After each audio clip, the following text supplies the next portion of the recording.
State bank کے لیے بل تیار ہے اسمبلی میں لانے کے لیے کہ ہم اسٹیٹ بینک کو براہ راست IMF سے وابستہ کریں گے. براہ راست IMF سے وابستہ کرنے کے بعد آپ 1 روپے قرض بھی مانگیں گے تو وہ IMF سے پوچھ کر قرض دے گا.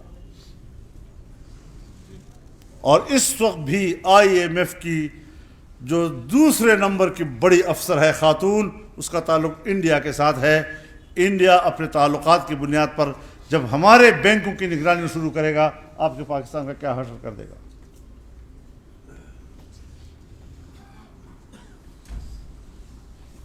لیکن یہ تو ہے جو بل ہے آ رہا ہے.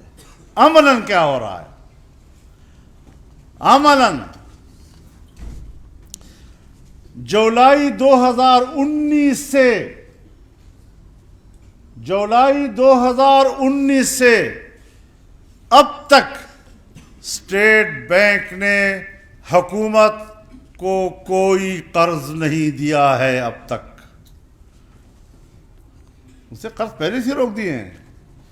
اور جتنے قرض ہم نے لیے ہیں وہ ہم نے کمرشل بینکوں سے لیے ہیں.